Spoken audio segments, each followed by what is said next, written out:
The organ music swelled through St. Michael's Church as every head turned toward the boy standing in the front pew, his small voice cutting through 200 years of sacred silence with 5 words no bride ever wants to hear. Please don't take my mommy away. What happened next would become the most talked about wedding in Dearborn, Michigan history, but not for the reasons anyone expected.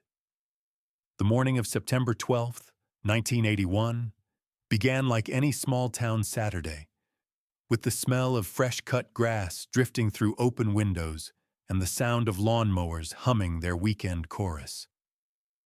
Inside the yellow bungalow on Maple Street, Linda Catherine Morrison stood before her bedroom mirror in a cream-colored dress she'd sewn herself, her hands trembling so badly she couldn't fasten the pearl buttons at her wrists. She was 31 years old, a factory seamstress at the Ford plant, and this was supposed to be her second chance at happiness. But all she could think about was the empty space where her son should have been standing, helping her get ready, instead of sitting downstairs with her sister Jean, refusing to put on his miniature suit. 7-year-old Tommy Morrison hadn't spoken a full sentence in 3 days.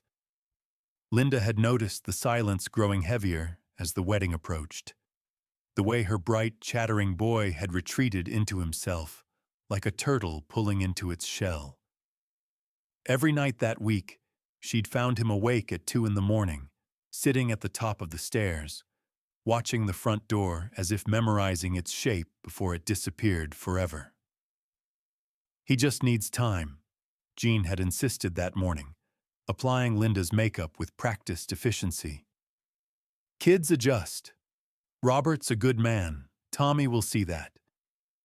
But Linda knew her son in ways no one else could. She understood the fear behind his silence because she carried the same fear herself, the terror that loving someone new meant betraying the memory of someone lost. Tommy's father, David Morrison, had died 3 years earlier in a car accident on I-94 during a January ice storm. Linda had been 28, Tommy only 4, and the life insurance money had barely covered the funeral. What no one in Dearborn knew, what Linda had never told a single soul, was that David had been driving to meet another woman when he died. She'd found the letters afterward, hidden in his toolbox in the garage. 6 months of secret correspondence with a secretary from his office, making plans to leave, to start over somewhere new, somewhere without her. The betrayal had hollowed her out more completely than grief ever could. So when Robert Hayes walked into the Ford plant cafeteria 18 months ago with his quiet smile and steady hands, when he'd picked up the tray, Linda dropped and helped her clean spilled coffee off her uniform without making her feel small or clumsy. She'd been so starved for simple kindness that she'd fallen, halfway in love, before dessert. Robert was 42, a toolmaker with silver threading through his dark hair, a man who'd never married and claimed he'd been waiting his whole life for the right person. He fixed the loose hinge on Linda's screen door without being asked, taught Tommy how to throw a curveball, and showed up every Sunday with fresh donuts and the patience of a saint. He was everything David hadn't been, everything Tommy was now terrified of losing her to. The church bells began their 2 o'clock toll as Linda descended the bungalow steps, her sister holding her elbow for support. Outside, the September sun painted everything in that particular golden light that makes ordinary moments feel sacred. Neighbors waved from porches. Mrs. Chen from next door dabbed her eyes with a handkerchief. But Tommy sat rigid in the back of Jean's Oldsmobile, his small hands gripping his knees, his face pale as winter. St. Michael's smelled of furniture polish and candle wax and the ghost of 1,000 prayers. The sanctuary had been built in 1873 by Polish immigrants, its stained glass windows depicting scenes of biblical mercy, Jesus washing feet, feeding multitudes, welcoming children. Light streamed through those windows now, painting the wooden pews in pools of ruby and sapphire. 200 guests filled the space, factory workers and their families, Robert's brothers from Cleveland, Linda's handful of relatives who'd made the drive from Grand Rapids. They whispered behind programs printed on cheap paper, their words creating a low buzz like distant thunder. She heard fragments as she waited in the vestibule, rushed into it, and that poor boy, and David's barely cold in the ground. 3 years. 3 years she'd mourned a man who'd planned to abandon her. 3 years of being the tragic young widow, while rage and humiliation festered beneath her grief like infection beneath a bandage. Robert stood at the altar in a rented tuxedo that pulled slightly across his broad shoulders, and when his eyes found Linda's, she saw something in them that David's eyes had never held. Certainty. The organ began the processional. Linda's father, gruff John Patterson, who'd barely spoken to her since she'd announced her engagement because "it ain't proper, not yet," offered his elbow with grudging duty. They stepped into the aisle. Tommy sat in the front pew beside John, and as Linda passed him, she saw tears streaming silently down his face. Her heart cracked straight down the middle. The ceremony proceeded with traditional cadence. Father Mike read from Corinthians. Robert's brother sang the Lord's Prayer slightly off-key. Then came the vows, those ancient promises that had bound millions of couples across centuries, and Linda heard her own voice, steady and clear, pledging love and faithfulness. Robert began his vows, his voice thick with emotion. I, Robert James Hayes, take you, Linda Catherine. Please don't take my mommy away. The church went silent. Someone's program fluttered to the floor. Tommy stood in the pew, small and terrified, his voice barely above a whisper, but somehow filling every corner of that sacred space. Please don't take her. I'll be good. I promise I'll be so good. Just please don't take her away from me. Awkward laughter rippled through the pews, nervous, uncertain sounds from people who didn't know whether this was charming or catastrophic. Linda felt her knees weaken. Father Mike froze mid-blessing, his hand still raised. And Robert Hayes, toolmaker from Cleveland, did something no one in that church would ever forget. What he did next would reveal a truth about his past that Linda had never suspected, and change the meaning of family for everyone watching. Before we continue, drop a comment and tell me where you're watching from and what time it is where you are. Hit that like button if you're already invested in this story, and subscribe so you don't miss what happens next. Because what Robert revealed in that moment changed everything. Robert Hayes dropped to his knees in front of a 7-year-old boy, while 200 wedding guests held their collective breath.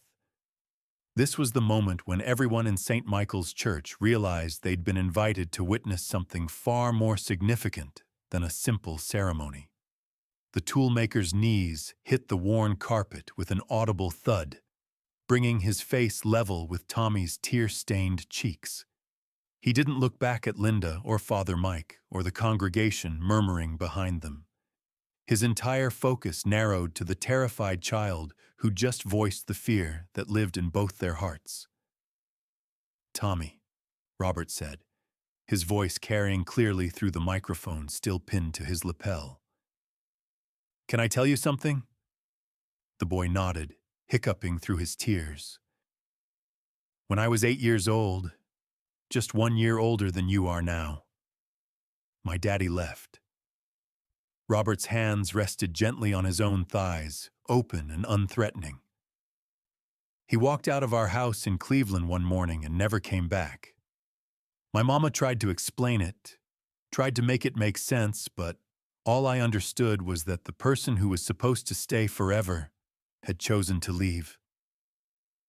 The church had gone so quiet that Linda could hear the ancient building settling, the creak of wood and whisper of fabric as guests leaned forward in their pews.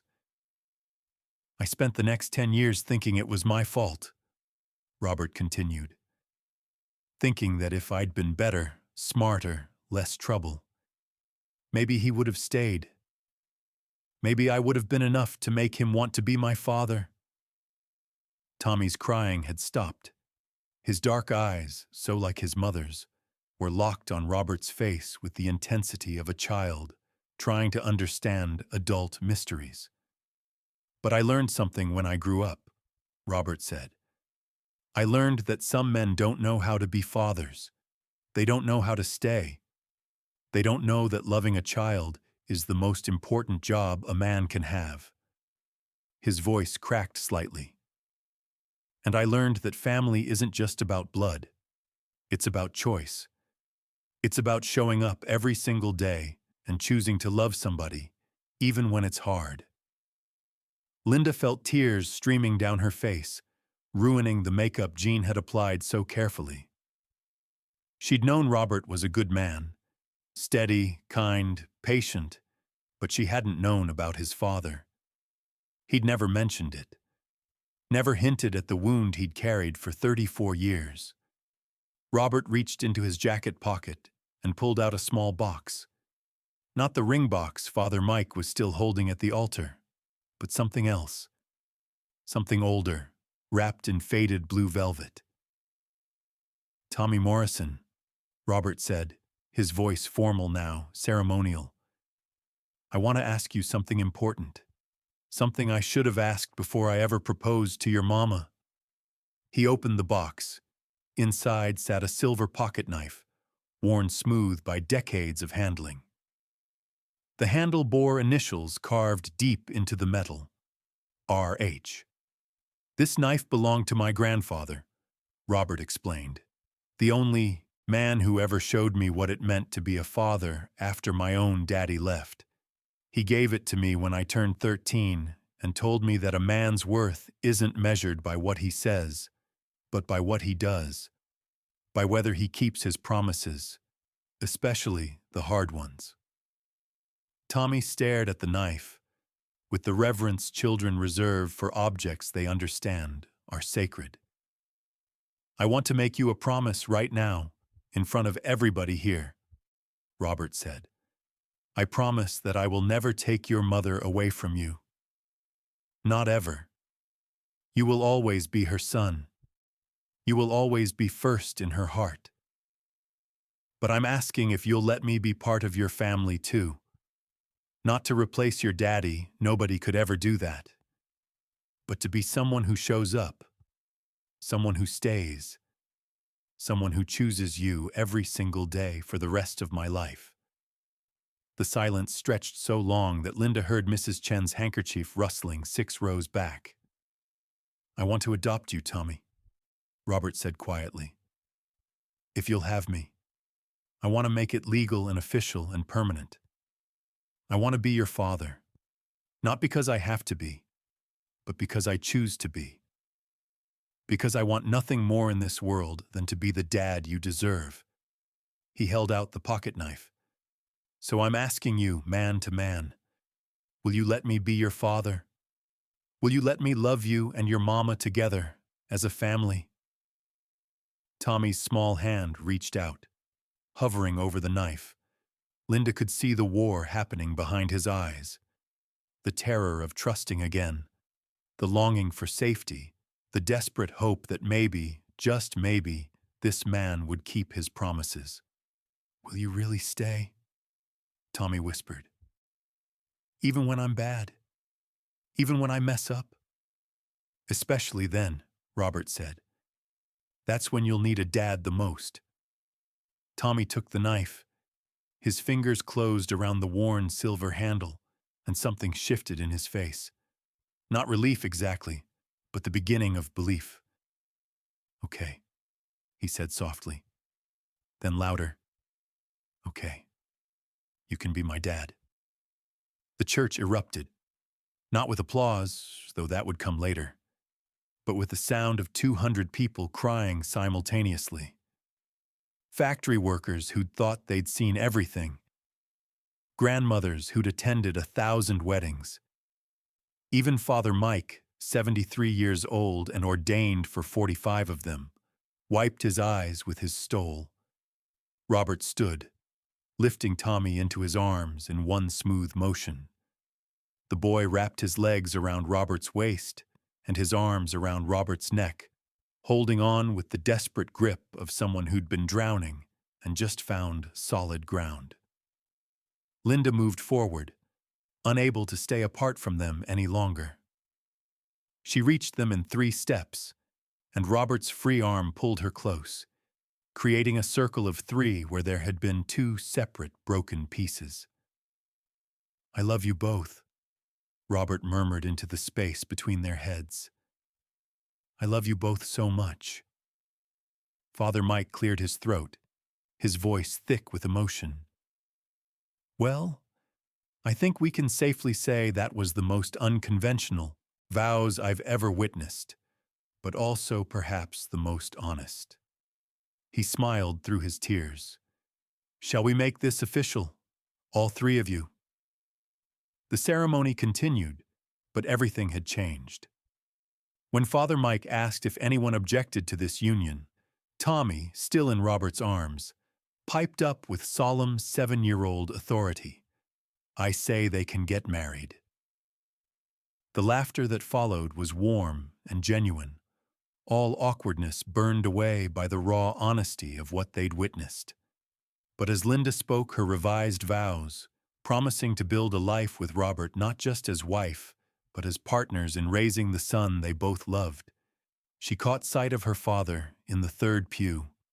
John Patterson sat rigid, his face carved from stone, his eyes fixed on some point beyond the altar. He looked the way he'd looked 3 years ago at David's funeral, when Linda had whispered to him through her tears that she'd found the letters, that her husband had been leaving her. Her father had made her promise never to tell anyone. "Don't shame his memory," he'd said. "Don't shame yourself." Linda had kept that promise, but standing here now, building something real and honest with a man who'd knelt before her son and spoken truth in a place meant for sacred oaths, she wondered what other secrets her father had buried in the name of propriety, and whether those secrets might resurface to threaten the fragile, beautiful family she was about to create. What John Patterson knew about David Morrison's death would come to light sooner than anyone expected, and it would shake the foundations of everything Linda thought she understood about the past. The basement reception hall of St. Michael's smelled of coffee urns and drugstore perfume, its yellowed linoleum floors vibrating with the opening chords of Celebration, blasting from borrowed speakers. But beneath the forced festivity, a darker current was beginning to surface, one that would reveal the real reason Linda's father had opposed this marriage from the start. The guests descended the narrow stairwell in clusters, their voices echoing off cinder-block walls painted institutional beige sometime during the Eisenhower administration. John had transformed the space as best she could. Crepe paper streamers in pink and white, a 3-tiered grocery store cake on a folding table, mason jars filled with wildflowers from her own garden. It was humble and honest, and exactly what Linda had wanted. Tommy hadn't left Robert's side since the ceremony ended. The boy shadowed him like a duckling, one small hand gripping the fabric of Robert's jacket as they moved through the receiving line. When elderly Mrs. Kowalski bent to kiss Tommy's cheek and tell him how handsome he looked, Tommy announced with solemn pride, "This is my new dad. He's going to adopt me legal and everything." Linda watched her son's transformation with wonder. The terrified, silent child from this morning had been replaced by someone lighter, freer, as if Robert's public promise had lifted a weight Tommy had been carrying alone. But across the room, John Patterson stood against the far wall, nursing a glass of whiskey that Jean definitely hadn't put on the drinks table. He hadn't approached the receiving line, hadn't congratulated Linda or shaken Robert's hand. His weathered face, tanned from 40 years of construction work under the Michigan sun, looked older than his 56 years. "Dad's taking this hard," Jean murmured, appearing at Linda's elbow with 2 plastic cups of punch. "You know how he gets about change." "It's been 3 years," Linda said, accepting the punch without tasting it. "David's gone. I'm allowed to move on." "You know it's not that." Jean's voice dropped lower. "It's the guilt." Linda turned to face her sister fully. "What guilt?" Jean's eyes widened slightly, as if she'd said something she hadn't meant to. "Nothing. Forget I said anything. This is your day. Let's not—" "Jean." Linda gripped her sister's wrist. "What guilt?" Before Jean could answer, Robert appeared with Tommy in tow, both carrying plates piled high with wedding cake. "Your son informs me that the corner pieces have the most frosting," Robert said with mock seriousness. "Apparently this is critical information." "The flowers are made of sugar," Tommy explained, his mouth already ringed with pink frosting. "You can eat them." Linda forced a smile, but her attention kept drifting back to her father, who'd moved to the stairwell exit, as if preparing to leave early. She'd seen that look before, the same haunted expression he'd worn at David's funeral, standing at the graveside while the priest droned on about God's mysterious ways and eternal rest.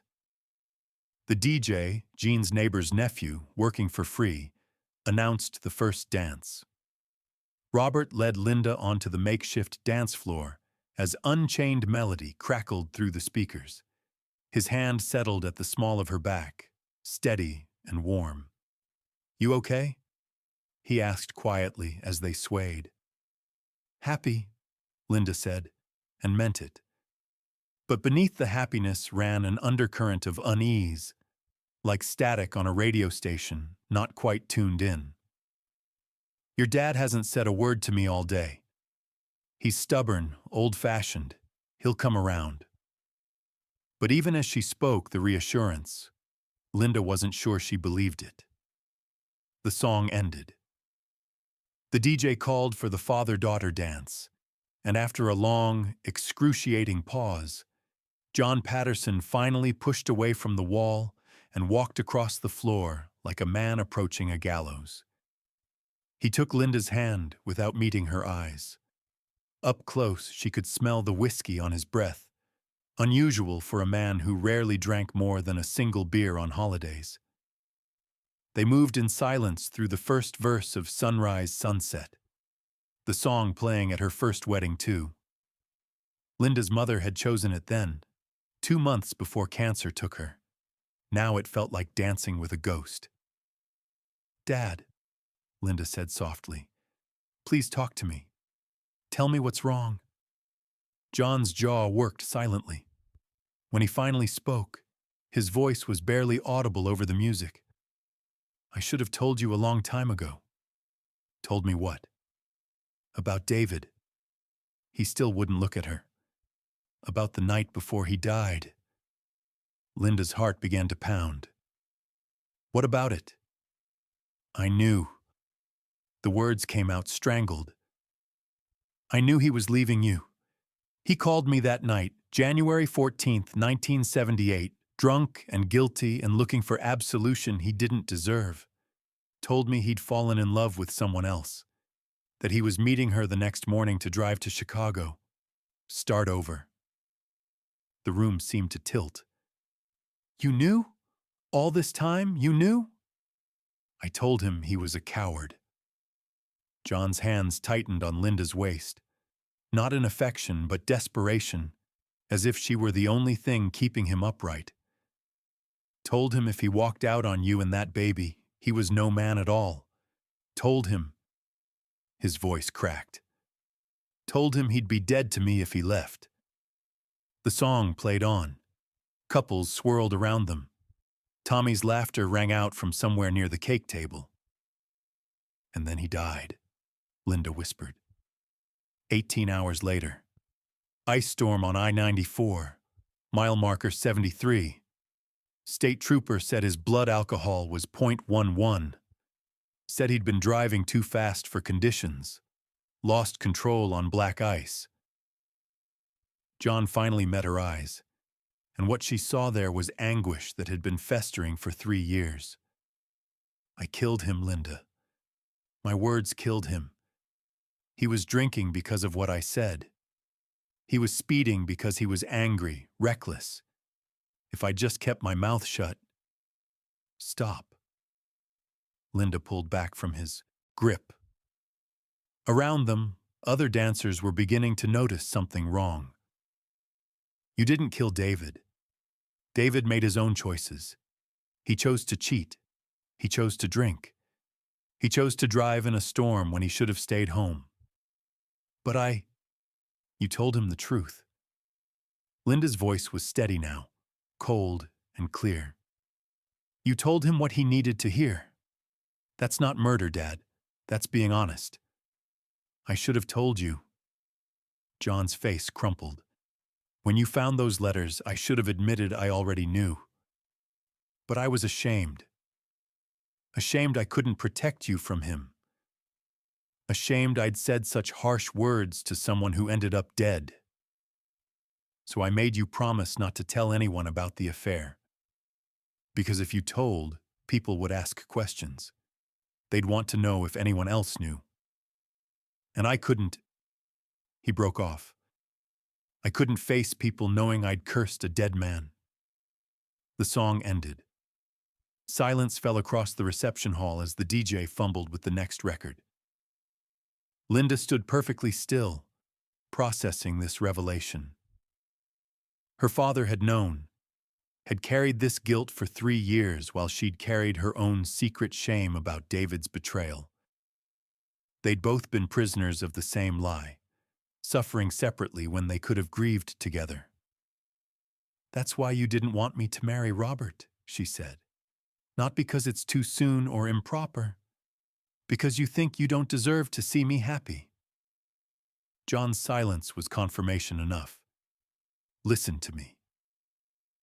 Linda took her father's rough, work-scarred hands in hers. David's death wasn't your fault. His affair wasn't your fault. And my happiness now, with Robert, with Tommy, with this life we're building, that's not something you need to earn or deserve. It's something you get to witness because you're my father and I love you. She pulled him close, feeling his shoulders shake with silent sobs against her cream-colored dress. Around them, the guests pretended not to watch, conversations resuming at carefully increased volume to provide the illusion of privacy. When John finally pulled back, his eyes were red but clearer than Linda had seen them in years. He's a good man, he said roughly, nodding toward Robert, who stood across the room with Tommy on his shoulders. Better than David ever was. I know. And that thing he did today, kneeling for the boy. John's voice caught. That's what family looks like. Real family. The kind that chooses to stay. They stood together in the middle of the emptying dance floor, two people finally releasing the weight of secrets that had kept them apart. But what neither of them knew was that David Morrison's death held one more secret, one that Robert Hayes would discover entirely by accident, and one that would test the new family's foundation in ways none of them could imagine. Because the woman David had been meeting that January morning wasn't a stranger at all. She was someone from Dearborn, someone who was at the wedding. The evening reception had moved from awkward celebration to genuine warmth, with Tommy asleep on a folding chair and his head pillowed on Robert's tuxedo jacket, when Linda found the photograph tucked inside her father's coat pocket. She hadn't meant to discover it, but sometimes the most devastating truths arrive through the smallest accidents. John had recruited Linda to help carry leftover cake to her father's truck. parked in the gravel lot behind the church. The September night had turned crisp, carrying the first whisper of autumn on a breeze that smelled of wood smoke and dying leaves. Stars pricked through the darkness above Dearborn, the same constellations that had witnessed countless secrets in this small Michigan town. John's coat lay across the truck's bench seat, and when Linda set down the cake container, the coat shifted, its inner pocket gaping open like a mouth preparing to speak. The photograph slipped out onto the worn upholstery. Linda picked it up without thinking, then froze as recognition hit like a physical blow. The image was old, Polaroid quality, colors already fading towards sepia. It showed David Morrison, younger and thinner than Linda remembered, his arm around a blonde woman wearing a Ford plant uniform identical to Linda's own. They stood in front of the factory's employee entrance, the sign clearly visible over David's left shoulder. The timestamp in the corner read November 1977, 2 months before David died. Right in the middle of the affair that had destroyed Linda's memory of their marriage. But what made Linda's blood turn to ice wasn't the photograph itself.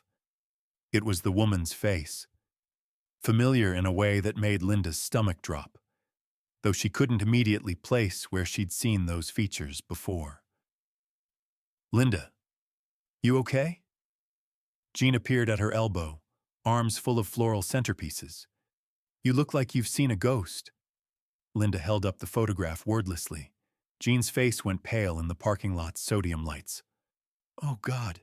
Where did you find that?" "Dad's coat. John, who is this woman?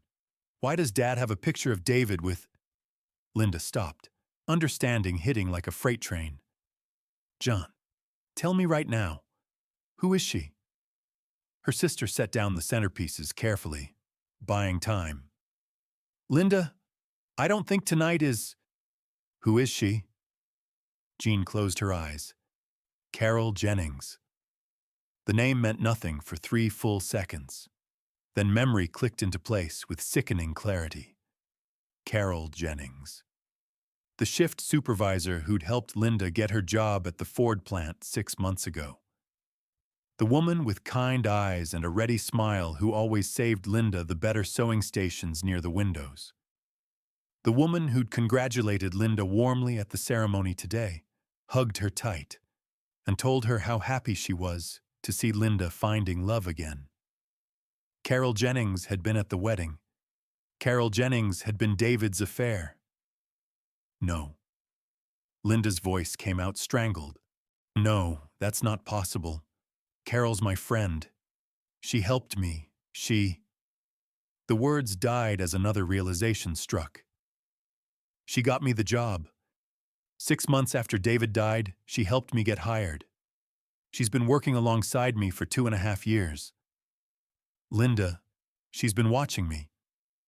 The photograph crumpled slightly in Linda's tightening grip.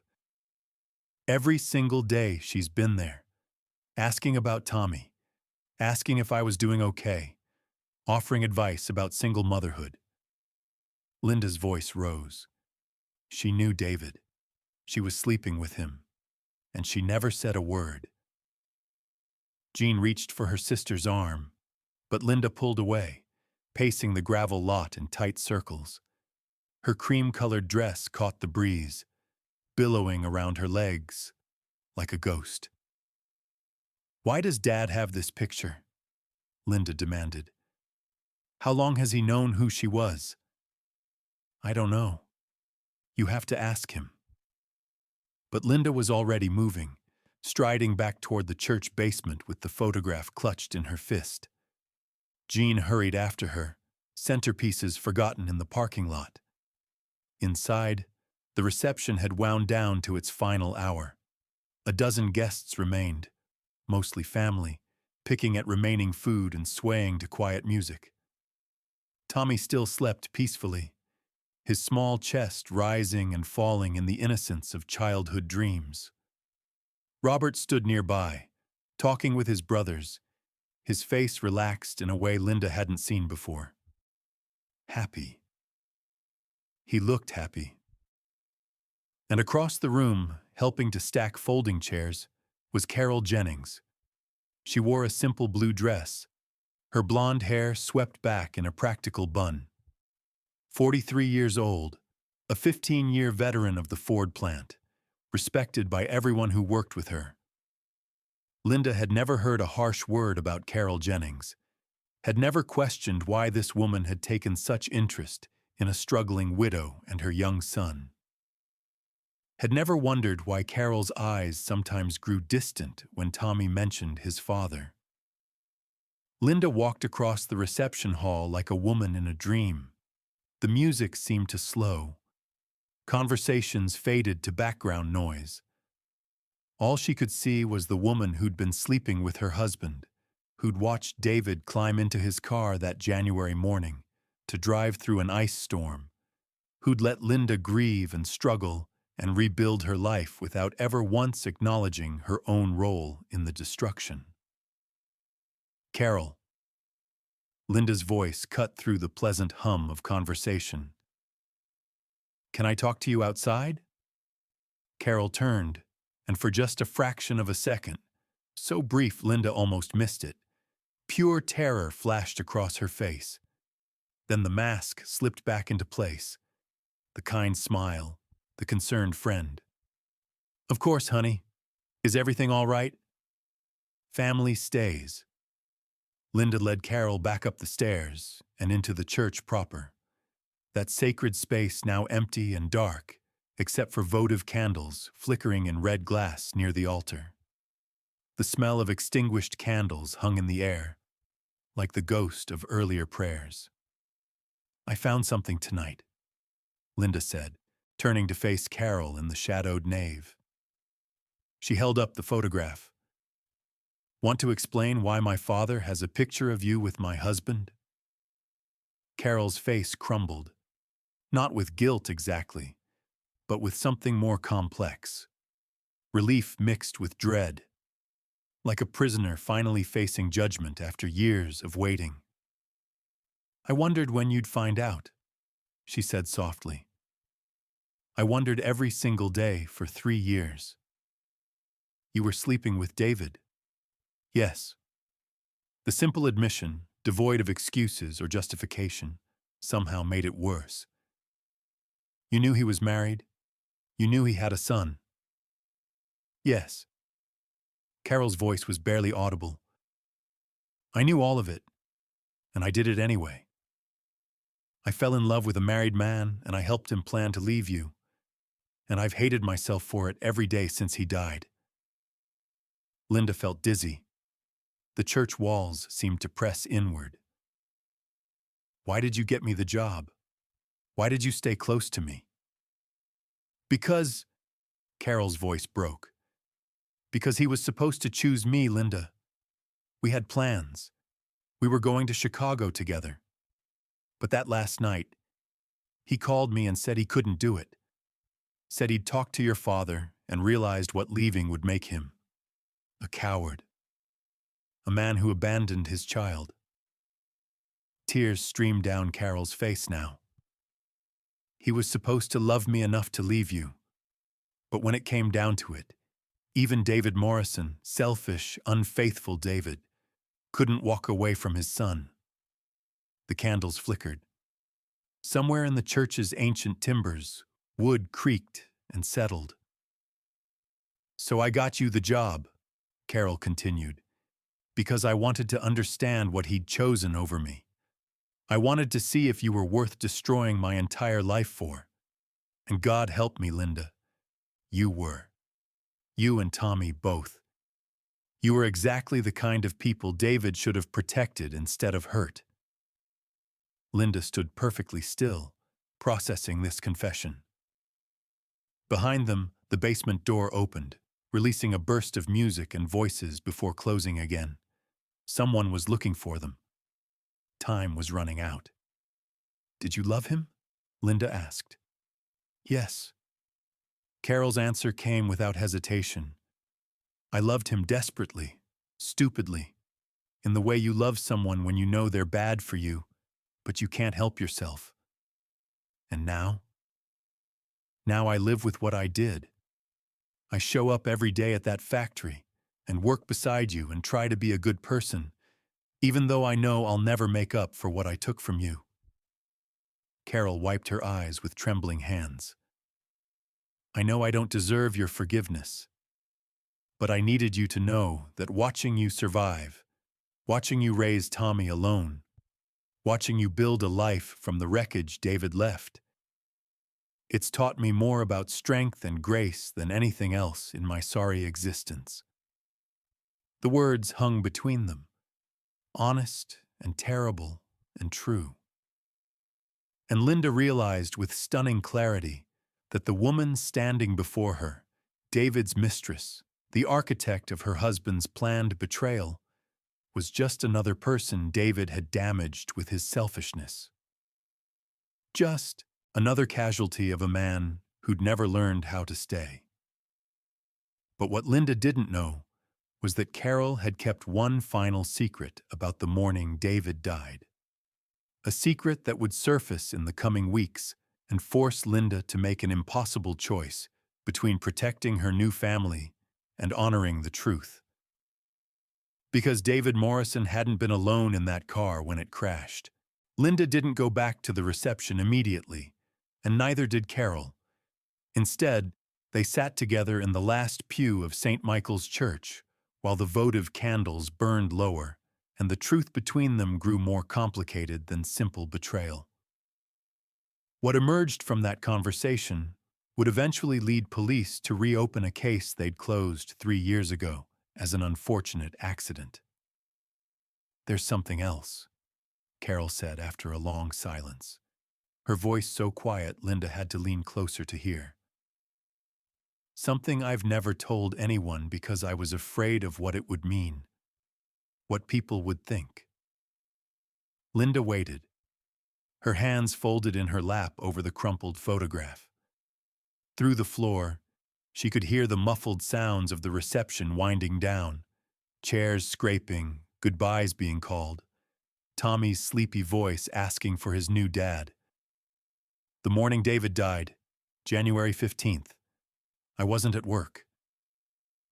Carol stared at the altar, at the crucifix hanging above it. "I called in sick because I couldn't face seeing the other girls, knowing what David and I had planned. I was supposed to be in Chicago with him by noon, starting a new life." "But he canceled," Linda said. "He canceled our plans, but he still left Dearborn that morning." Carol turned to face Linda, her eyes haunted in the candlelight. "I know because I was parked outside your house, watching." God, that sounds insane saying it out loud. "But I needed to see if he'd really choose to stay. If he'd meant what he said on the phone about being a better man." Linda's chest tightened. "What did you see?" "He left at 7:45. I remember because I checked my watch, thinking maybe he was going to work early, trying to keep busy. But he didn't head toward the plant. He drove east on Michigan Avenue toward Detroit. Maybe he had errands. Linda, he wasn't alone." The words came out in a rush, as if Carol had been holding them back for 3 years, and they'd finally broken through a dam. "There was someone in the passenger seat. I couldn't see who. The windows were frosted, and I was too far back. But someone was with him." The church suddenly felt colder. "That's not possible. The accident report said he was alone. The trooper who responded, the coroner. Everyone said David was the only person in the vehicle." "I know what the report said. I read every article in the Dearborn Press. I memorized every detail because I was trying to understand how the man I loved could die on the same morning we were supposed to start our life together." Carol's hands twisted in her lap. "But I know what I saw. Someone got in that car with David. Someone was with him when he drove out of Dearborn." Linda stood abruptly, pacing the narrow aisle between pews. Her mind raced through possibilities, each more disturbing than the last. If David hadn't been alone, Where had the passenger gone? Had they fled the scene? Been thrown from the vehicle? The accident had happened on a remote stretch of highway during an ice storm. Visibility near zero. Emergency response delayed by weather and multiple crashes along the same stretch of interstate. "Did you tell anyone?" Linda demanded. "The police? Investigators? Anyone?" "No." Carol's voice was thick with shame. "Because if I came forward, I'd have to explain why I was watching your house at dawn. I'd have to admit to the affair. And what good would it do? David was dead either way. Bringing up a passenger I couldn't identify, couldn't even prove existed, it would just raise questions I couldn't answer without destroying your reputation and mine. So you stayed quiet. I stayed quiet. And then I got you the job, and I watched you struggle, and I hated myself a little more every single day." Carol stood, facing Linda across the dim aisle. "But lately I've been thinking, what if whoever was in that car knows something? What if David's death wasn't just an accident? What if—" The basement door burst open. Robert appeared, Tommy cradled in his arms, the boy's head nestled against his shoulder in exhausted sleep. "Linda, everyone's worried about you." Robert's eyes moved from Linda to Carol, registering the tension between them. "Is everything okay?" "Fine," Linda said automatically, then caught herself. No more secrets. No more lies to protect pride or reputation. "Actually, no, nothing's okay, but it will be." She walked to Robert, kissing Tommy's sleeping forehead, then looked back at Carol. "Monday morning, we're going to the police. Both of us. And we're telling them everything."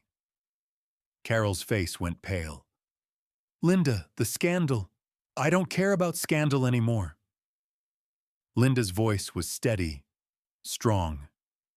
"If there's even a chance that someone left David to die alone in that car, if there's a chance his death was something other than a drunk driver's accident, Tommy deserves to know the truth about his father, not the sanitized version, not the widow's careful story, the truth." Robert shifted Tommy's weight, his expression serious but supportive. "What's going on?" "I'll explain everything," Linda promised. "But right now, let's get our son home." Our son. The words settled over the three of them like a blessing. The following Monday morning dawned gray and drizzling, the kind of weather that made September feel like November. Linda had called in sick to the Ford plant, the first time in 2.5 years, and Robert had taken a personal day from his tool and die work. They'd left Tommy with June, telling him only that they had important grown-up business to handle. The Dearborn Police Department occupied a brick building on Michigan Avenue, built in 1943 and showing its age in cracked linoleum and water-stained ceiling tiles. The smell of burnt coffee and old cigarette smoke clung to everything. Detective Frank Mahoney, 58 years old, retirement pending, and deeply uninterested in reopening closed cases, listened to their story with increasing skepticism written across his weathered face. "Let me make sure I understand," he said when Linda and Carol finished. "You want me to reinvestigate a 3-year-old traffic fatality because you," he pointed at Carol, "saw a mysterious passenger who somehow vanished from a crashed vehicle in the middle of an ice storm. A passenger that wasn't mentioned in any official report. A passenger you waited 3 years to tell anyone about." "I know how it sounds," Carol said quietly. "Do you?" Mahoney leaned back in his chair, which creaked ominously. "Because it sounds like guilt making you see things that weren't there. Or maybe a woman scorned trying to make her dead lover's accident into something more interesting than drunk driving." "Detective," Robert interjected, his voice calm but firm. Is it standard procedure to dismiss witness testimony because it's inconvenient? Mahoney's eyes sharpened. Who are you? Robert Hayes, Linda's husband, and a man who spent 20 years working in factories where safety investigations are taken seriously. Seems to me, if there's any doubt about what happened that morning, you have an obligation to look into it. The case is closed, Mr. Hayes. David Morrison lost control of his vehicle on icy roads while driving under the influence. It's tragic, but it's not mysterious. Then let me see the file, Linda said. If everything's so straightforward, there's no harm in letting his widow review the investigation. Mahoney's expression hardened. That's not how this works. Then how does it work? Linda leaned forward, her hands flat on his desk. Because from where I'm sitting, it works like this. A man dies under questionable circumstances. A witness comes forward with information that contradicts the official story, and the police department does everything possible to avoid the inconvenience of admitting they might have missed something. The detective's jaw worked silently. Behind him, filing cabinets loomed like sentinels guarding secrets. What are you really after, Mrs. Morrison? He asked finally. Or is it Mrs. Hayes now? Hayes, Linda confirmed. And I'm after the truth, that's all. My son deserves to know what really happened to his father. Something shifted in Mahoney's expression. Not quite sympathy, but perhaps recognition of legitimate motive. He sighed, rubbing his temples like a man fighting a losing battle against a migraine. I'll pull the file, he said reluctantly. But I'm not making any promises. If the investigation was solid, that's the end of it. Understand? Understood, Linda said. As they left the station an hour later, after signing what felt like a dozen forms and listening to repeated warnings about wasting police resources, Carol touched Linda's arm. Why are you doing this? She asked. You have every reason to let sleeping dogs lie. You've moved on. You're happy. Why risk dredging up the past? Linda looked at Robert, who stood waiting by his truck in the drizzling rain, patient and steady as always. Because the man I married now promised my son he'd never lie to him, Linda said. And I'm going to live by the same standard, even if the truth is ugly, even if it hurts. What Detective Mahoney would discover in the Morrison file over the next 2 weeks would prove that the truth was uglier than anyone imagined, and that some accidents weren't accidents at all. 2 weeks after Linda and Carol walked into the Dearborn Police Department, Detective Frank Mahoney appeared on the doorstep of the yellow bungalow on Maple Street with an expression that told Linda everything had changed. The truth about David Morrison's death was about to shatter the careful peace Linda had built and force her to choose between protecting her father and protecting her son's innocence. It was early October now, the air sharp with the scent of wood smoke and decaying leaves. Tommy was at school, learning multiplication tables and how to write in cursive. Robert was at the shop, working overtime to save for the adoption lawyer's fees. Linda had the house to herself, windows open to catch the autumn breeze, radio playing softly while she folded laundry in the living room. When the doorbell rang, she expected a neighbor or perhaps the mailman with a package too large for the box. Not Detective Mahoney, holding a manila folder and looking like a man who'd aged 5 years in 14 days. Mrs. Hayes, he said formally. May I come in? Linda's hands stilled on the towel she'd been folding. You found something. I found several things, none of them good. She led him to the kitchen table, that same scarred oak surface where Tommy did his homework and where Robert had taught her son to play checkers. Mahoney sat heavily, the folder unopened before him like a sealed verdict. Coffee? Linda offered, more from habit than hospitality. "No, thank you. I'd rather just get through this." He opened the folder, revealing photocopied reports, police photographs, and handwritten notes. "When you and Miss Jennings came in 2 weeks ago, I was prepared to spend an hour proving you wrong and closing the book permanently. But I'm 60 days from retirement, and I've learned that the cases that keep you up at night are the ones where something doesn't fit quite right." What didn't fit? Several things, starting with the accident scene itself. Mahoney pulled out a black and white photograph showing David's crumpled sedan against an embankment. "Your husband's vehicle left the road at mile marker 73, rolled twice, and came to rest on its roof. The driver's side was crushed beyond recognition. But the passenger side..." He pointed to the right side of the vehicle. "The passenger door was open, not damaged open, just open." Linda stared at the photograph. In 3 years, she'd never seen crime scene photos, had never wanted to. But now she forced herself to look, to see the twisted metal that had been her husband's coffin.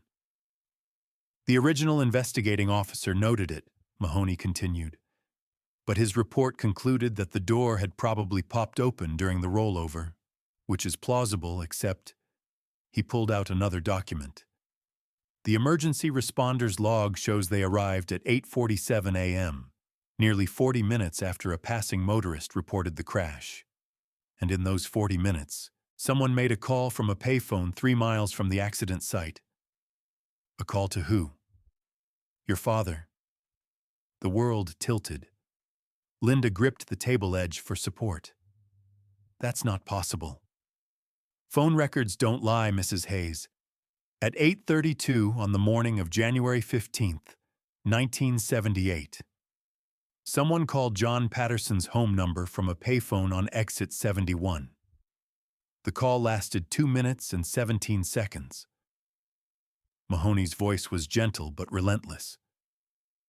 "Your father told the original investigators he learned about David's death from the hospital that afternoon. He never mentioned receiving a call that morning." Linda's mind raced. Her father at the accident scene. Her father receiving a call while David lay dying or already dead.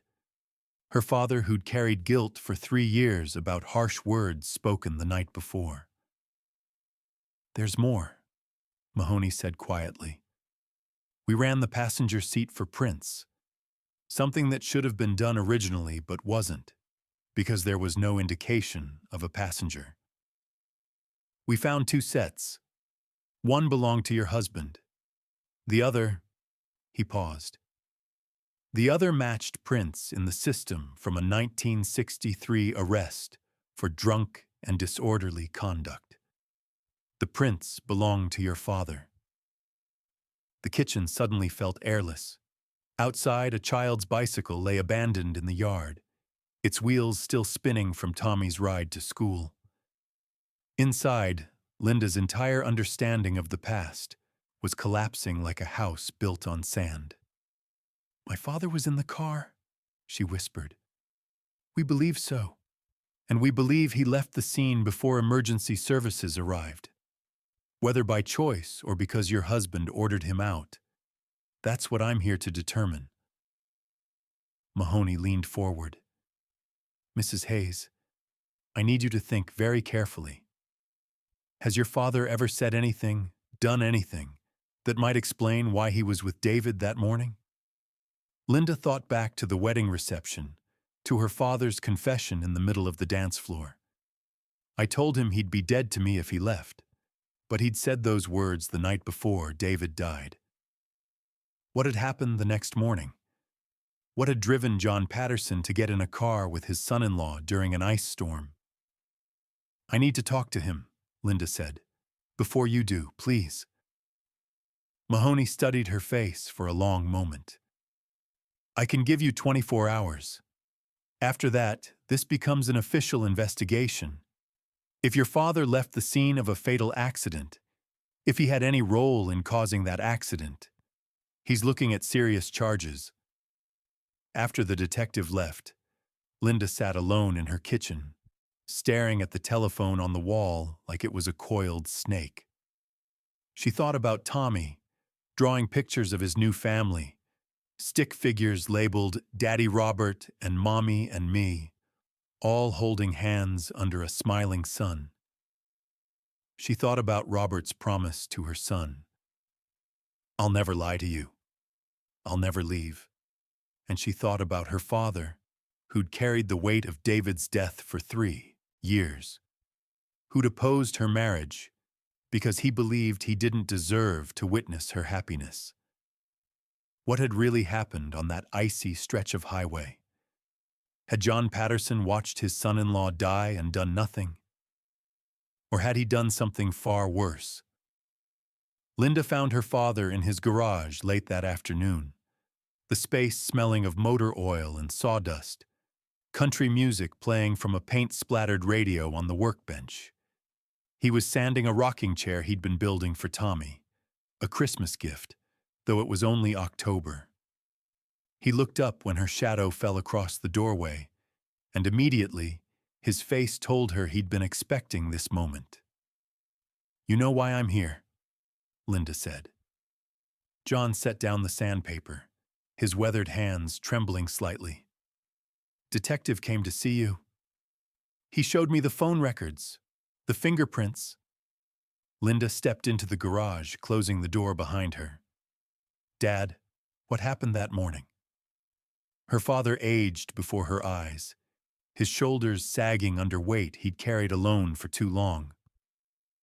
"I went to stop him," John said finally. "When David called me that night, said he was leaving you and Tommy, I hung up on him, told myself it was his choice, his mistake. But I couldn't sleep. Kept thinking about you, about that baby boy who'd already lost so much." His voice cracked. "So I drove to your house at dawn. I was going to beg David to stay, to be a man, to choose his family. But he still left. He was loading a suitcase into his car when I got there. Told me to mind my own damn business. We argued, right there in your driveway, voices rising. I was afraid you'd wake up, see us fighting. So I got in the car. Told him if he was leaving, I was coming with him. That I'd talk sense into him before he made the biggest mistake of his life." Linda's knees felt weak. She sank onto a dusty workbench stool. "You were the passenger. We fought the whole drive. David was drunk. I could smell it on him from the night before, and getting angrier by the mile.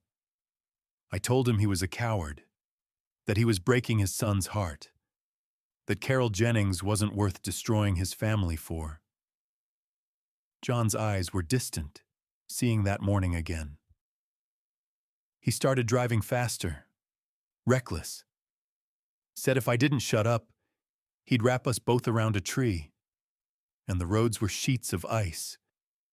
You remember that storm, like driving on glass. What happened? I grabbed the wheel." The confession came out barely above a whisper. "We were going 80 miles an hour on black ice, and David was screaming that he didn't care if he lived or died. And I grabbed the wheel and tried to steer us to the shoulder. But the car spun. We hit the embankment. Everything went black."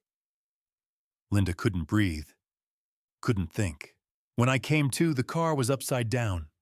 My door had popped open. I crawled out, cuts and bruises, but nothing serious.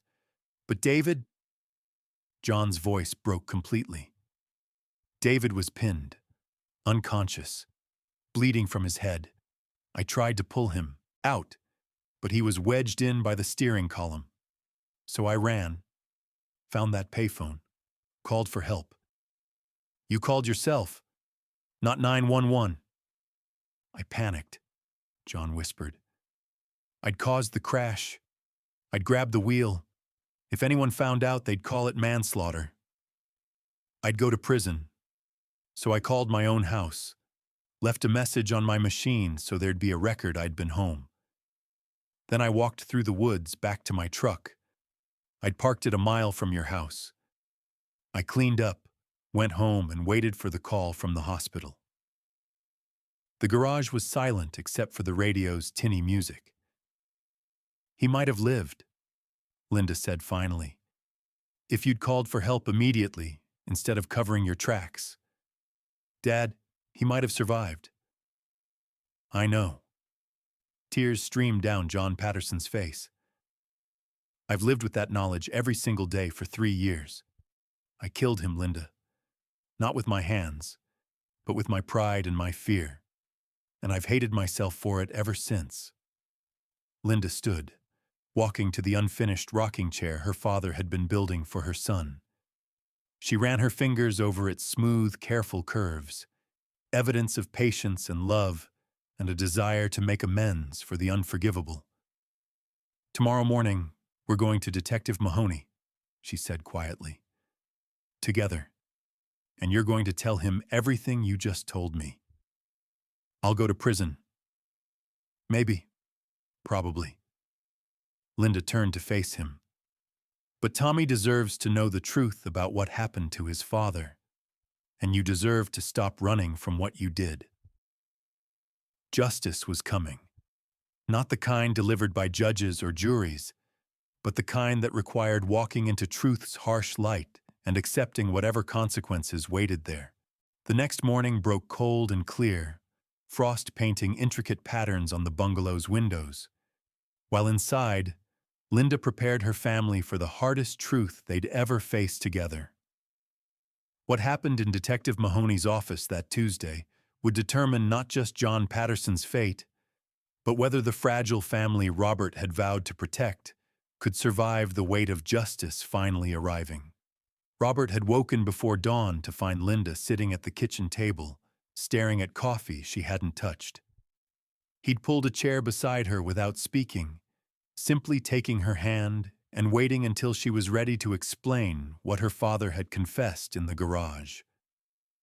When she finally told him, haltingly, with tears streaming down her face, Robert's expression had cycled through shock, anger, and finally something closer to understanding. He lived with this for 3 years, Robert said quietly. That's its own kind of prison. But Tommy, Linda's voice broke. How do I tell our son that his grandfather caused his father's death? Carefully, honestly, together. Robert squeezed her hand. That's what family does. We face hard things together. Now they sat in Detective Mahoney's office. Linda, Robert, John Patterson, and Carol Jennings, who'd insisted on being present despite having no legal obligation to attend. The detective had moved them to a larger room, one with a recording device and a stenographer, making the proceeding feel more like a trial than an interview. John looked smaller somehow, as if confession had already begun the process of diminishing him. He wore his Sunday church clothes, a button-down shirt Linda had ironed for him countless times, work pants pressed with careful creases, the clothes of a man preparing for judgment. Mr. Patterson, Mahoney began, his voice formal now, official. You've waived your right to an attorney and agreed to give a voluntary statement regarding the death of David Morrison on January 15, 1978. Is that correct? Yes, sir. John's voice was steady, clear, the voice of a man who'd decided to stop running. Then please, in your own words, tell me what happened that morning. John told the story exactly as he'd told Linda. The late-night phone call, the dawn confrontation, the argument in the moving car, and finally, the moment he grabbed the steering wheel that sent them spinning into disaster. The stenographer's fingers flew across her machine, recording each damning word. When John reached the part about leaving the scene, making the false alibi call, and letting David die alone while emergency services crawled through an ice storm, Mahoney's expression hardened. Did you know David Morrison was still alive when you left the vehicle? John hesitated. I couldn't tell. He wasn't moving. There was so much blood. I told myself he was already gone, that nothing I did would make a difference. But you didn't check for a pulse, didn't attempt CPR, didn't flag down the passing motorist who eventually called 911. No, sir, I didn't. Because you were more concerned with avoiding responsibility than with saving your son-in-law's life. The words hung in the air like an executioner's blade. Yes, John whispered. That's the truth of it. I was a coward. I am a coward. Linda watched her father crumble and felt a complicated tangle of emotions, anger at his choices, grief for the years of lies, but also a strange, unexpected compassion for the broken man before her. He'd made terrible decisions, but he'd also spent 3 years punishing himself more thoroughly than any court could manage. Detective Mahoney, Carol spoke up suddenly, her voice cutting through the heavy silence. I have something to add. Mahoney turned to her with raised eyebrows. You weren't at the accident scene, Miss Jennings. No. But I was the reason David Morrison was drunk that morning. I was the reason he was running away from his family. And I've spent 3 years watching Linda suffer for choices I helped create. Carol's hands trembled in her lap. If you're assigning blame for David's death, I deserve my share. Carol, no, Linda started. Yes, Carol interrupted firmly. I seduced a married man. I encouraged him to abandon his son. I created the circumstances that led to John confronting David that morning. I'm not innocent here. Mahoney leaned back in his chair, studying both Carol and John with the weary eyes of a man who'd seen too much human weakness over 3 decades in law enforcement. The law doesn't punish bad judgment or moral failure, Miss Jennings, he said finally. It punishes criminal acts. You didn't commit a crime. Mr. Patterson did. He turned back to John. You left the scene of an accident. You failed to render aid. You filed a false report by omission. At minimum, you're looking at criminally negligent homicide. I understand. John's voice was calm now, almost peaceful. I'm ready to accept whatever punishment is appropriate. Dad! Linda's voice cracked. Tommy needs you. We need you. Tommy needs to know his grandfather is a man who takes responsibility for his mistakes, John replied, even when it costs everything, especially then. He met Linda's eyes across the table. You're teaching that boy how to be a good man by marrying Robert. Let me teach him one last lesson by showing him what it means to face the consequences of being a bad one. Robert stood abruptly, the chair scraping against linoleum. All eyes turned to him. Detective, may I speak? Mahoney nodded warily. This isn't a courtroom, Mr. Hayes. You don't need permission. Good, because I have some things to say. Robert moved to stand beside John, one hand settling on the older man's shoulder. I never knew my father. He walked out when I was 8 and never looked back. So I don't have any personal stake in defending or condemning John Patterson. But I know something about guilt, about carrying the weight of mistakes until they become part of your skeleton.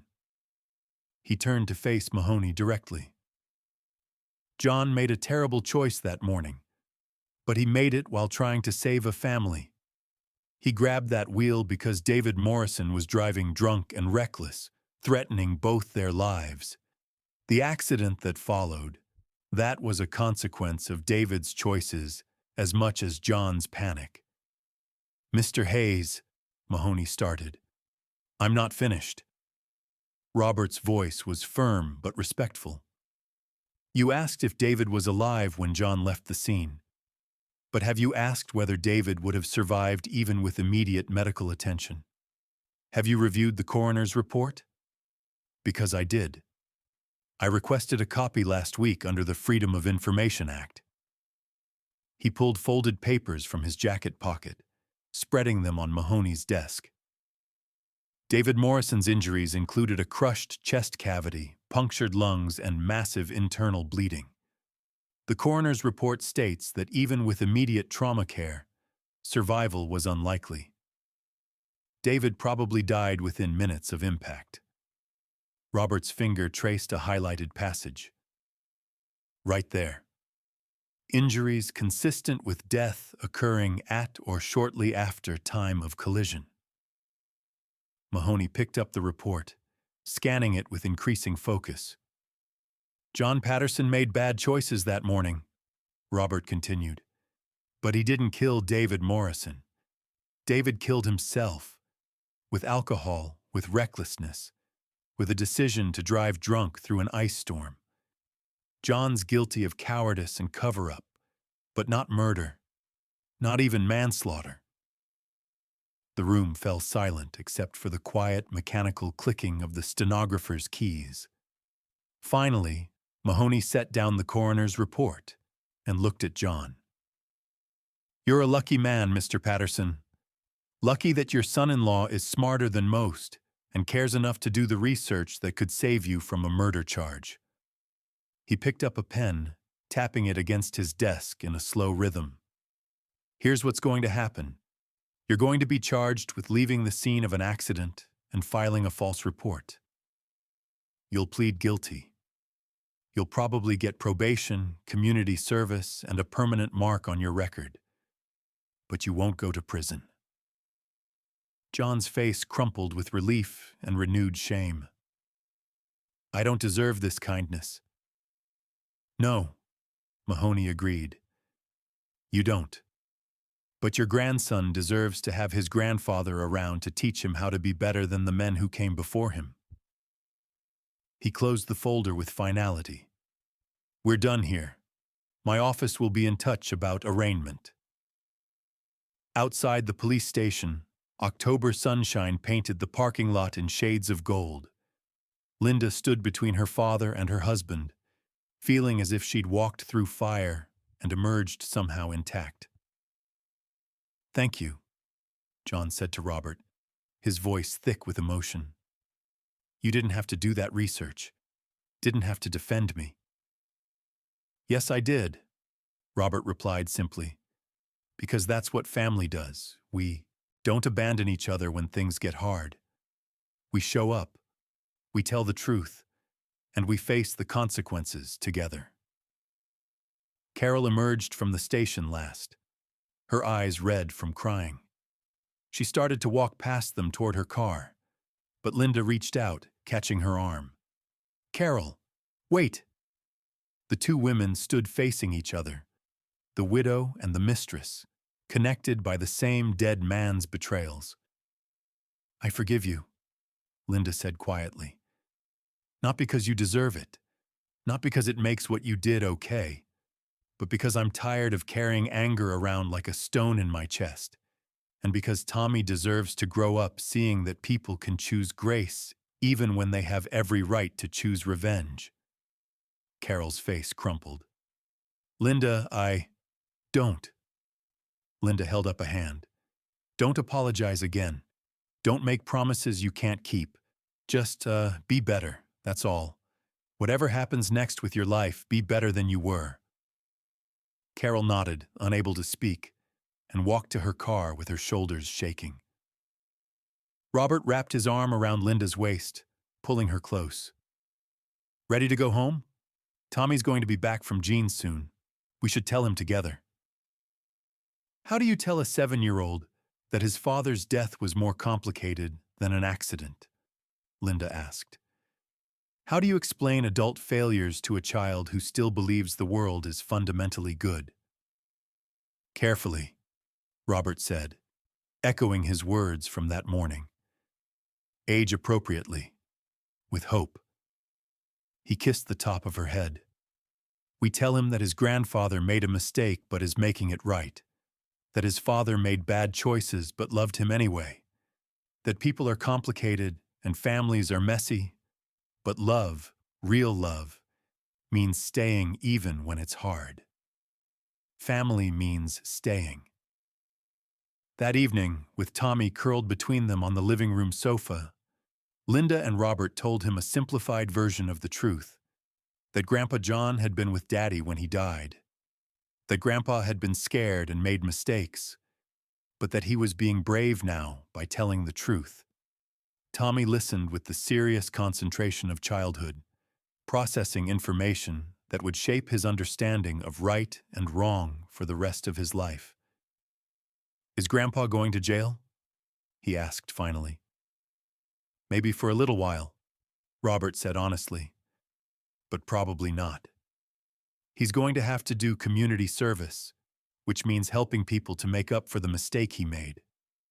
Can I help too?" The simple question brought tears to Linda's eyes. "Help how, sweetheart?" "Help Grandpa do good things, so people know he's sorry." Tommy looked up at them with eyes that held wisdom beyond his years. "That's what you're supposed to do when you mess up, right? Say sorry and then do better?" "Yes," Linda whispered, pulling her son close. "That's exactly what you're supposed to do." Later that night, after Tommy was asleep and Robert had gone to check the locks, Linda stood at her bedroom window, looking out at the October stars. She thought about David, selfish, unfaithful David, who died running away from his family, but had at least given her a beautiful son.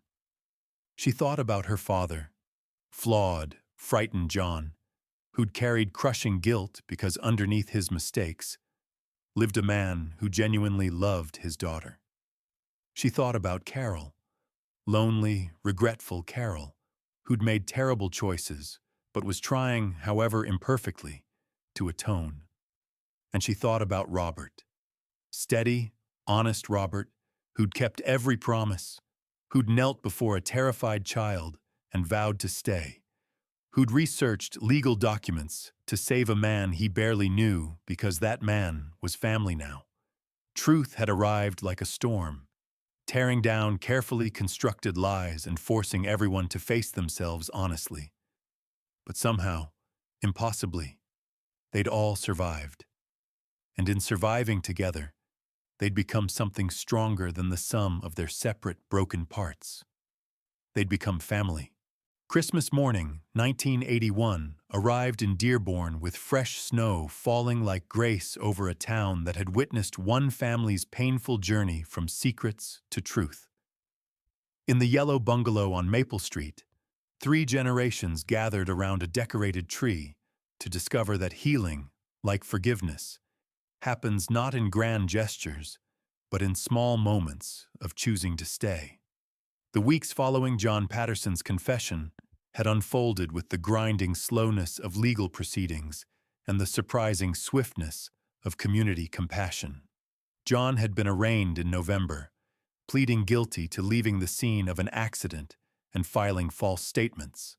Judge Margaret O'Brien, a woman known for her fierce commitment to both justice and mercy, had sentenced him to 2 years probation, 500 hours of community service, and mandatory counseling.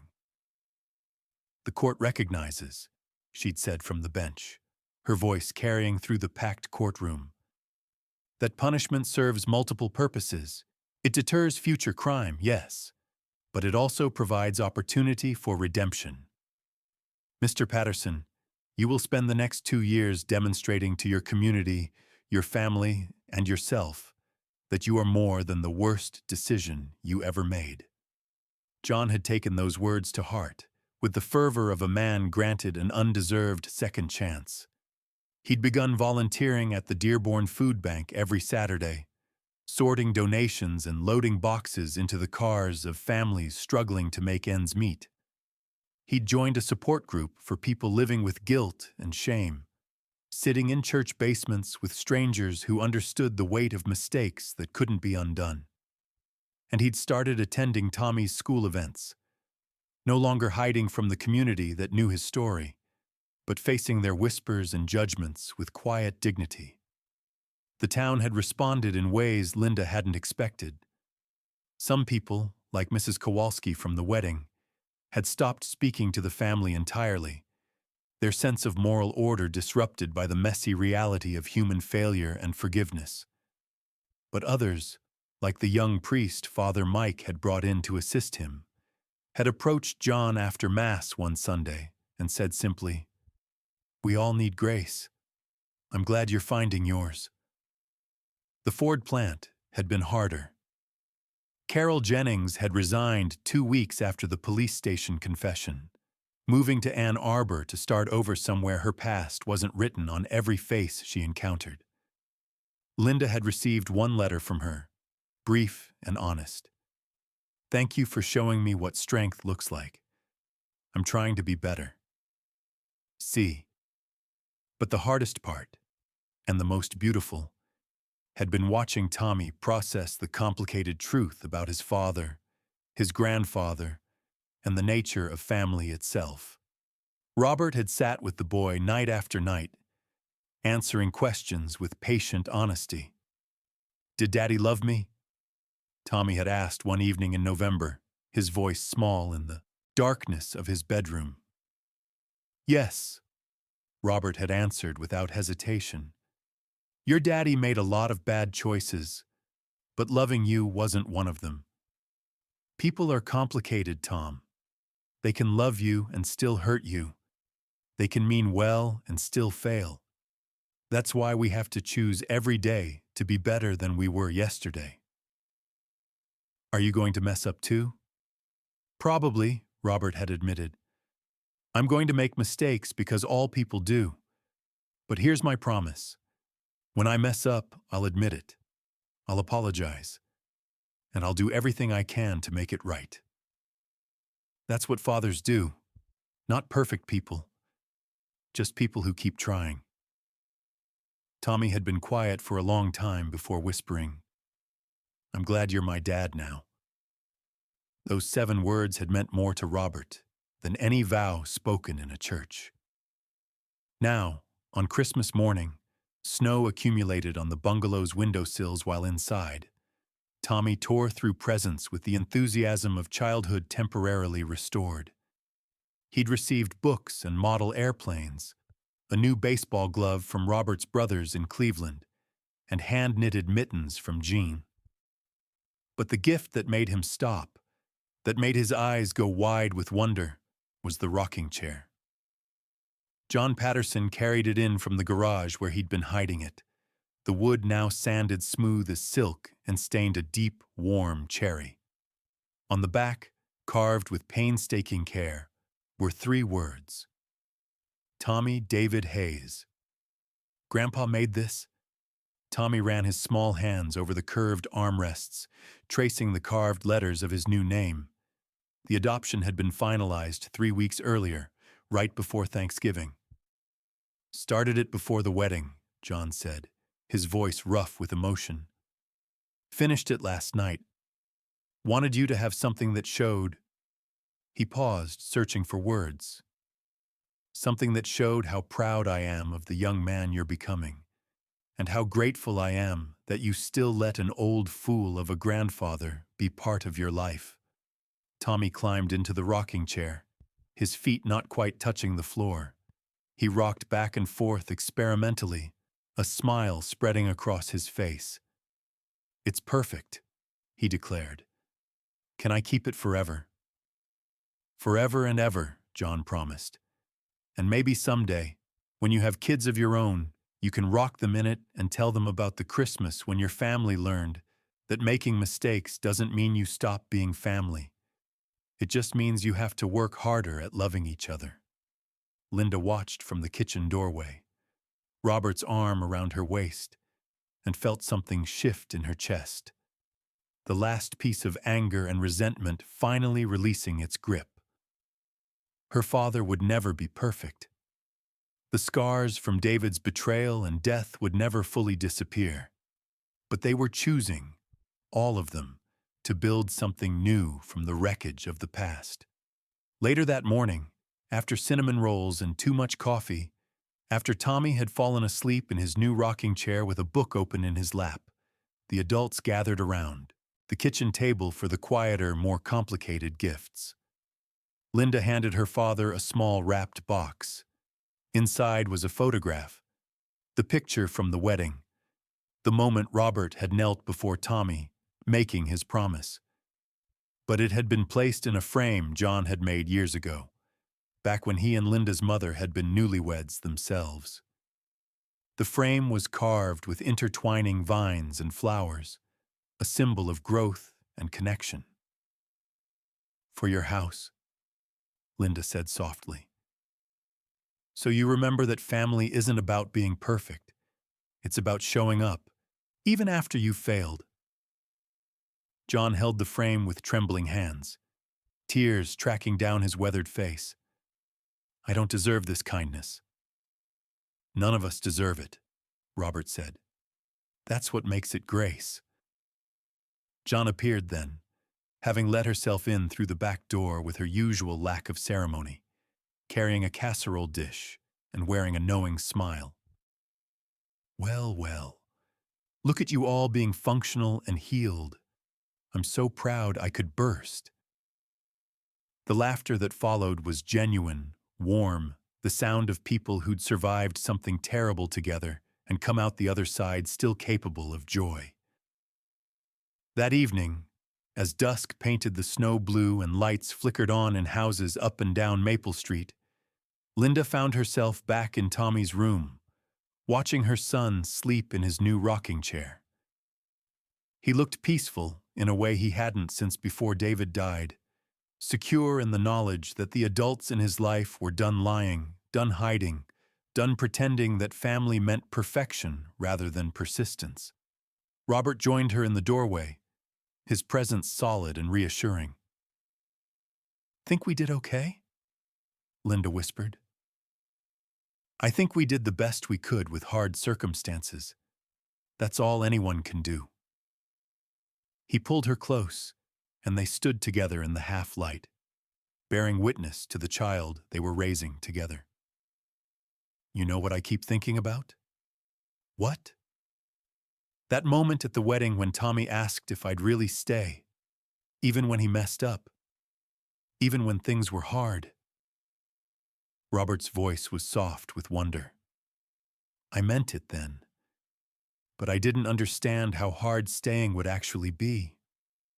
I didn't know we'd have to face all this. The investigation, your father's confession, Tommy learning the truth about David. I didn't know what I was really promising." "Do you regret it?" Linda asked, though she knew the answer. "Not for a second." Robert turned her to face him, his hands framing her face with infinite gentleness. "This is what love looks like, Linda. Not the fairy tale version where everything's easy and nobody fails, but the real version, where you choose each other over and over, even when it costs you, especially then." Linda kissed him, tasting salt from tears she hadn't realized she was crying. "Thank you for keeping your promise, for being exactly who you said you'd be." "Thank you for letting me," Robert replied. "For trusting me with your heart and your son and your complicated, beautiful life." Behind them, Tommy stirred in his sleep, murmuring something that sounded like "stay" before settling deeper into dreams. And in that moment, standing in a doorway decorated with a child's crayon drawings, in a house that had seen its share of sorrow but had chosen to embrace hope instead, Linda understood that this was what healing looked like. Not the absence of scars, but the presence of people willing to hold each other while the wounds slowly closed. Not the forgetting of pain, but the transformation of it into wisdom and compassion. Not the pretense of perfection, but the courage to be honest, even when honesty was terrifying. Family meant staying, even when it was hard, especially then. Years later, when Tommy was grown with children of his own, he would bring them to visit the yellow bungalow on Maple Street. He would show them the rocking chair his grandfather made, and tell them the story of the wedding day when his new father knelt before a scared little boy and made a promise that changed everything. He would teach his own children that family was built not on blood alone, but on choices made daily to show up, to stay, to love imperfectly, but persistently. And he would remember, always, the Christmas morning when he first understood that grace meant receiving kindness you didn't earn, and mercy meant offering it to others even when they didn't deserve it. That was the legacy Robert Hayes gave him, the gift of staying. They say in Dearborn, even now, that if you attend a wedding at St. Michael's Church and listen carefully during the vows, you can still hear the echo of a child's voice asking the question every heart secretly fears. Please don't take my love away. If this story moved you, leave a comment sharing your own experience with blended families or second chances. Hit that subscribe button for more true stories about ordinary people making extraordinary choices. And remember, family isn't always about who you're born to. Sometimes it's about who chooses to stay.